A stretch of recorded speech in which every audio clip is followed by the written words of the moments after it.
Speaking of that 4-0 win, and this was something that we got into as a part of things.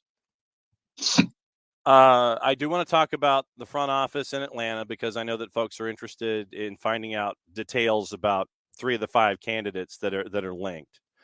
And one of them we talked about before, but then there are others that have ties that I want to get into as well. But after the 4-0 win, Wilfred Nancy on about a 7-minute rant, and it's completely justified. I mean, because you and I have talked about it in the past about how the rules of engagement when it comes to rosters and competitions and all this kind of stuff, Wilfred Nancy didn't go after the result. He's like, I get it. What happened. We lost. I'm cool with that. You have Abraham Romero come out, make a hard challenge, red card. Zawadzki is a position player for the final 55 minutes or so. He got that. But after the match, he comes out and specifically starts going after the rules of roster construction in Major League Soccer. What did you think about that particular part of the discussion? He was cool with the fact that he lost 4-0 because what happened.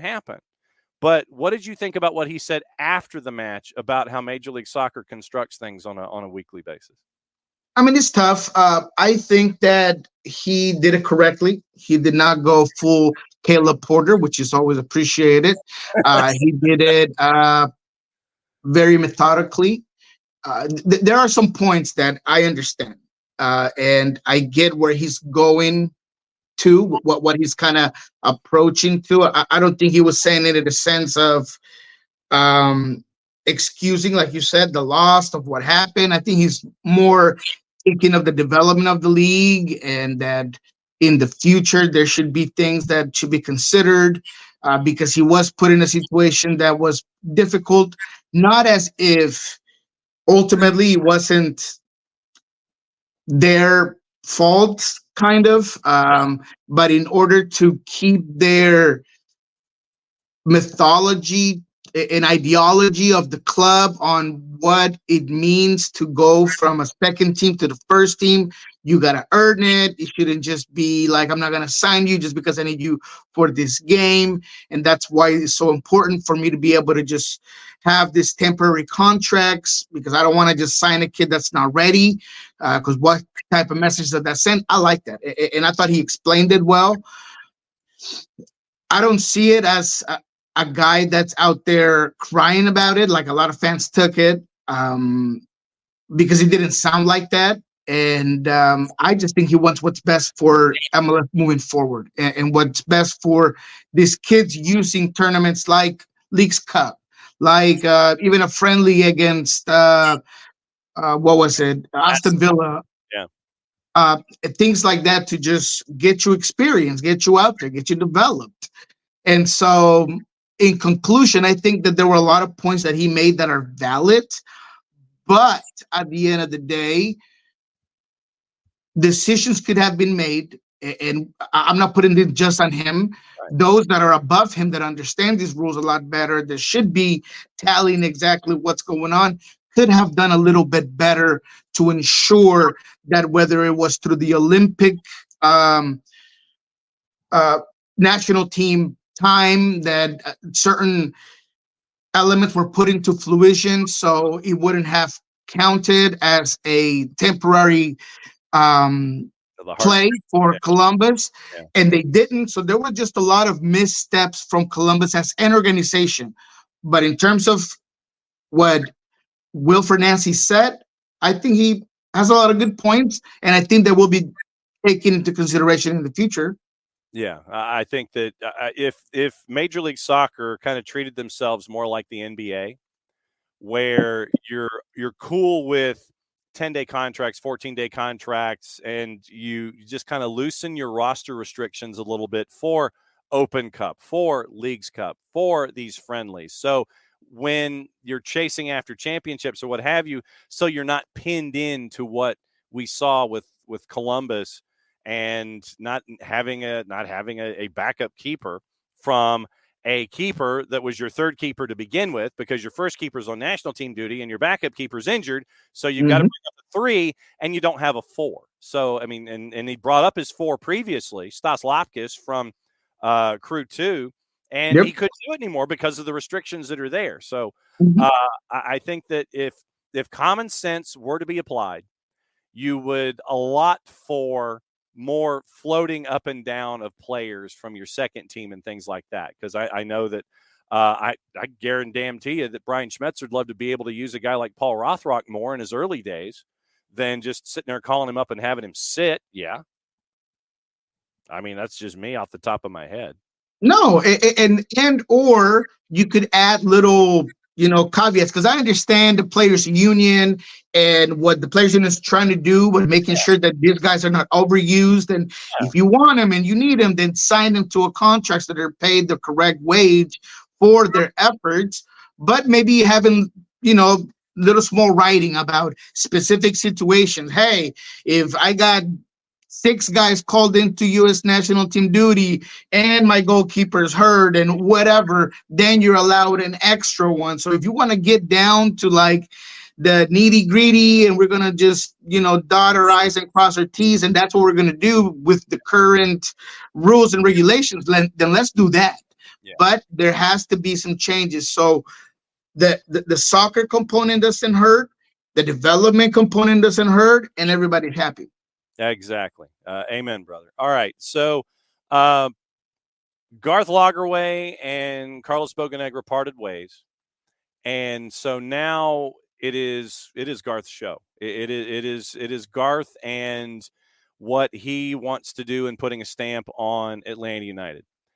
You're looking now at vice president, technical director, and head coach. Those vacancies are there. Rob Valentino, obviously, still with what he is doing on the field, is under consideration for the full-time head coach position. For the general manager, whatever term you want to use, the soccer director of soccer operations, names have been floated out there that have ties to Seattle. That is not a surprise. Chris Henderson, obviously, number one on the list. The talk that Tom Bogert had about Raul Sanlehi kicking him out of his office. I like that corner office. I like those windows. I think I'll go there. And so Chris Henderson, apparently, according to Tom Bogert, had to find new office space involving his time there with Messi and friends. I don't know if he's in the snack bar. I don't know if he's in a broom closet. I don't know if he's got a window or what. But according to Bogert, Sanlehi liked Chris Henderson's office and was like, I want that office. That would cause a little rancor and a bit of a headache for me if I was Chris Henderson. But other names out of Seattle past and current Seattle are being floated as a part of this discussion. To me, Chris Henderson seems to be the number one slam dunk idea. But other names being floated as a part of this include Mark Nichols and Craig Weibel. Yeah. When it comes to hearing those two names in addition to Chris Henderson, how would you explain who those individuals are? Would they be in a mood to make a move like that? I would think Craig is happy where he is right now. But for those that don't know Craig and Mark, explain who they are personality-wise, what they've done through the Seattle framework, and what they could bring to the table. Yeah, let me just start by saying that with the Tom Bogert report, I mean, there's stuff that I can't report on, but I will say that Chris Henderson, I've heard from several sources that there have been times where he is a little bit undermined and underappreciated to a certain sense. And just simply looking at Inter Miami as a whole and who they are, it does seem like he tends to be the guy in the back of the room rather than in the front, when he's probably doing a lot more than that. Yeah. So I definitely think that going somewhere like Atlanta, where he'd be the face of the game, he'd be the face of the organization. He has his boy camera, Kobe and Shaq type of situation again. I think that it will be perfect. Yeah. In terms of these two, look, Mark Nichols is a very smart and well put together front office member. He is his main attribute to the Seattle Sounders was with the academy. He's been in Columbus for some time now, and I think that he's someone that is more of a behind the scenes guy that has a lot of understanding of development of players, understands the league, exactly where teams need to inject money to be successful, not over 1 or 2 or 3 years, but over a decade of soccer. I think that he's shown that everywhere he's gone. He's a really good, well connected um, element within MLS, but I don't know how much exposure beyond that I can say that he has. Yeah. There's no there's no doubt that his networking has gotten bigger as time has gone from the point he left Seattle to where he is now. Um, I believe he had a short running in Nashville before going to Columbus, if I'm not mistaken. But all in all, I think that Nichols is a great guy. I just don't know if he's Atlanta fit. And what I mean by that is that Atlanta comes with a lot more than just the soccer IQ Yeah. and the ability to do the job. There's a thick skin component. There's a necessity and an ability to handle everything that comes at a club with as much expectation. So I don't know if Nichols has that sort of experience and that sort of shield around him to really be successful in a market where he's going to be hammered down every day. And I feel like you need a little bit more experience. You need a little bit more of a name, of an aura. Carlos Bocanegra was a guy that should have been fired a long time ago. And it still felt like he was going to run his race, put the blinders on. I don't see nothing. I'm doing my own thing. He wasn't successful at it, but I feel like that's something that he had to his quality. I don't know if Nichols has that. When it comes to Weibel, I really like him. And I think that he has that thick skin. He's been hammered every single year, season, moment, month, day, hour, minute since Gard Lagerwey left the ship to him. And I do think he's well connected. I feel like he's a guy that perhaps with a bigger checkbook behind him, I'm not sure where he would be at right now, because there have been, I've seen where his work ethic, where his planning has gone, but it hasn't executed because of the limitations here in Seattle. So he's someone that I would say it's a better possibility than Nichols. Now, would the Sounders be willing to let him go, and how would that look? And would he be willing to go down to a place where the expectation is even more, and where he's coming to a whole new ball game where he has no control over what's been going on? That's another story. But I do feel like out of the candidates that I saw, he's the most qualified because of those additional things to his soccer IQ. We can all have networking of people doing A, B, and C. If I don't have the sort of ability on me, but there are things that you're going to have to be the Atlanta United face in the managerial position, and I feel like he has a lot of that. So in order, it would be Henderson, Weibel, Nichols. If you were to rank the Seattle ties to filling in that GM position, to you it would be Henderson, Weibel, Nichols. Correct. But I would not be surprised, and I'm not going to say a name here because I don't have that green light, but I would not be surprised if there was a candidate that would come up of an international aspect or global, more of a global name, even if it's not more recognized here in MLS and within the United States, that would be an option there. I know that it hasn't come to fruition, but I know that they've talked to him. So we'll see where more of these candidates come up. But out of the ones that you're asking me, yes, I think Craig is the one that at least hold the more water out of the two. Okay. And so now that you have intrigued me, I'm going to DM you after the show and find out who that individual is.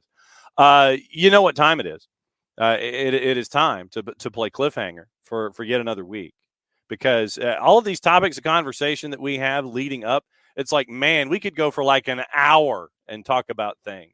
But I know that I only have you for a certain amount of time. I also don't want to get you up out of bed at 7 o'clock in the morning to break things down, or keep you from 7:30 to 8:30 as we go here on a Thursday. All right, cliffhanger time.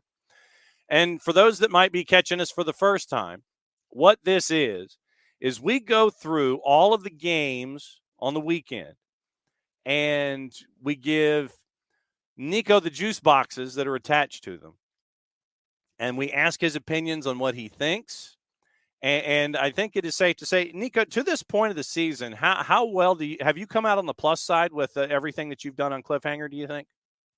For the most part, last week I completely ignored the international window, and I do apologize for that. I should have taken that into consideration a lot more, and I didn't, and that kind of bit me in the behind. But I think that for the most part, we've done very well, specifically with the West Coast matchups.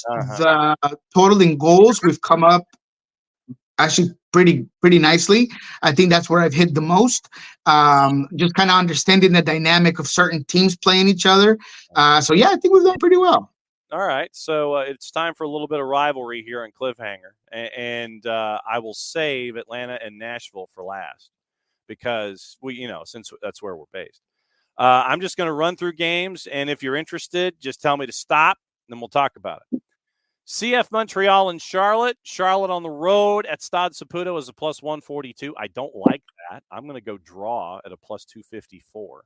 I know that Montreal has problems stopping goals, but Stade Saputo is an entirely different animal. I can go draw there very easily. Yeah, I think draws are a good one for that game. Everything tells you that it's going to be a draw. Charlotte's forte is not offense, and although Montreal has a lot of issues in their own back end, I'm starting to again see things where they can manage more of a 90-minute game, and so I think that a draw is a good safe bet on that one. Juice box bosses have thrown a blanket over DC United and NYCFC. DC United a plus 150, NYC is a plus 158 on the road at DC, so they're kind of close to the margin of error. Don't be surprised if that continues to close as we go. Hell is real. Cincinnati, a plus 127 at home against Crew, who's a plus 184. And your draw is a plus 277. It is 2-3 in the Eastern Conference. What say you? Yeah, first of all, I would like to check on the goals there. But I think that this is a big one for Columbus, and I think that they know it. They have egg in their face, and they really want to get rid of that after the Seattle Sounders loss. I understand that Wilfred took the high road and whatever you want, but as a competitor, as someone that has not seen the back lights of any team in MLS in a very long time, and a team that understands exactly what's at stake here on out, I think they're going to use this game against Cincinnati as a statement win, and I have them winning this one, and I have them winning by a couple of goals. Wow. 3 is a minus 124. 3.5 is plus 126, so that's where it turns. Oof. Yeah, they know there's some goals coming on that one. The 3.5, that's where it turns. What's the 4 plus and a half? Plus, okay, well, 4 is a plus 221. 4.5 is a plus 275. Man, you know what? I might take that 4.5 just because I feel like this is going to be a game that is going to be a lot more open than people think. And again, for a guy like Cucho Hernandez Colombia decided to just bring on so he could wear the kid and carry the waters and whatever they did with Cucho. I think he's going to come in very motivated, very fit and ready to go. Having that interaction with your national team when you've been wanting to get on the field as long, I think that's going to translate into the field. I see Columbus coming in hot in this one. All And right. I know Cincinnati's going to be able to say a little bit something back. So I think there's going to be a really good game. I'll take 4.5, and I'll take Columbus. Oh, wow. Okay. Messi and friends, maybe with Messi at a minus 192 at the Erector set in South Florida as Philadelphia comes to town. Philly is north of plus 435. That could be a long night either way. Yeah, I think I wouldn't want anything to do with it, but I think Inter Miami is going to win this game. Purple team, big favorite, hosting New England. Caleb Porter serving a suspension.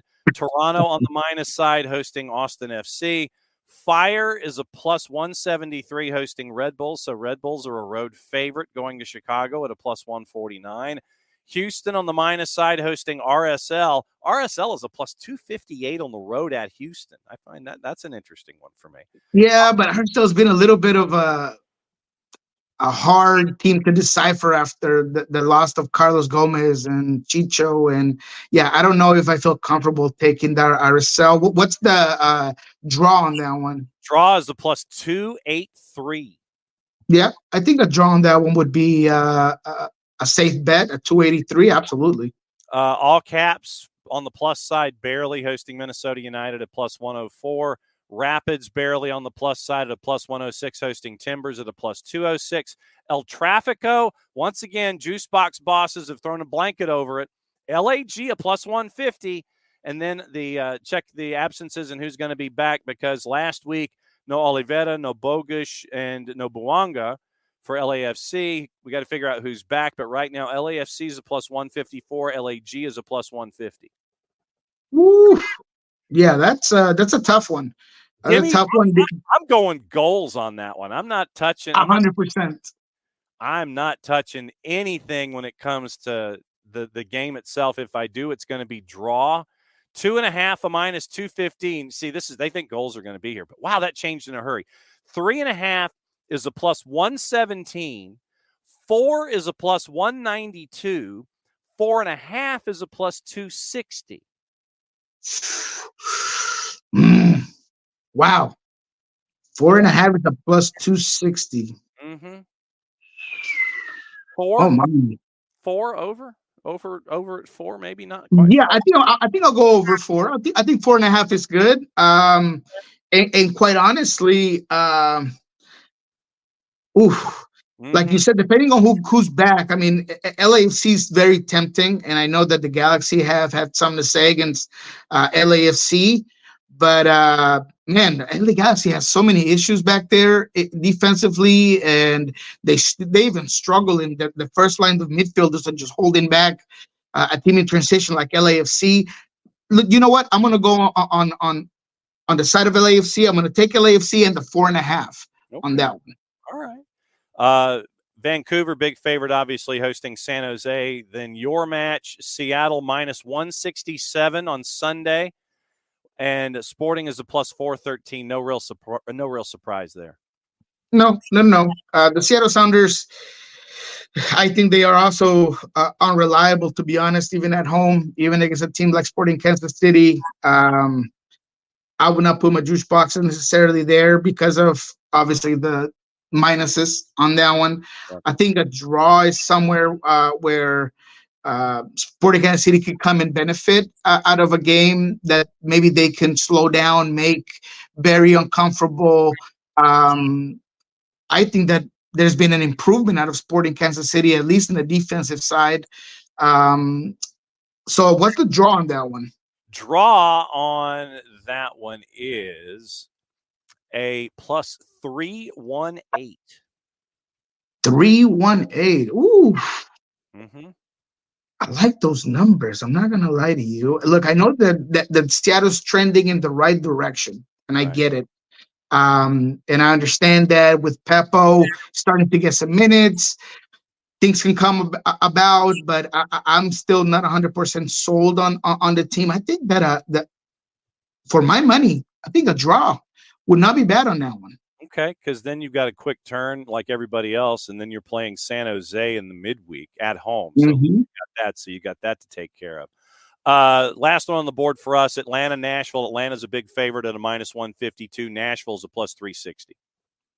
Yeah, I wouldn't touch Nashville with, my mother-in-law's money. I think Atlanta's gonna take care of business. I think Nashville's been honestly a disappointment this season. They've gone from bad to worst. They've honestly been a yawn to refer to a lot of times. And I think Atlanta's turning in the right direction. So yeah, give me Atlanta. All right. What's going on with the Soccer Bar and Pulso Sports? Because I know you got to get out of here and we got to get out of here. Yes, sir. Soccer Bar in about 40 minutes. We'll be heading a little bit deeper into the Pochettino news. We're going to talk about UNSP's national team. We're going to talk about the upcoming matches, Seattle Sounders, a lot of what's going on for this game specifically. Stephen Fry still in concussion protocol. I don't think he'll play against Sporting Kansas City. Leo Chu has been playing individually, and he's really fallen out of favor. I've talked about this before with the coaching staff. Brian says tendonitis. Look, I've asked around, and I haven't heard that there is any sort of situation with Leo, so I'm not sure what's going on there. But I think this all goes back to my article with Sandra Hart, where there is a lot of things in that locker room that, Brian might want to, obviously for the correct reasons, keep it all in house and everything's okay. And I don't know why Raul is upset, and I don't know why he called certain situations of my article inflammatory. He didn't say that again this week, so maybe he got a chance to read it a little bit farther.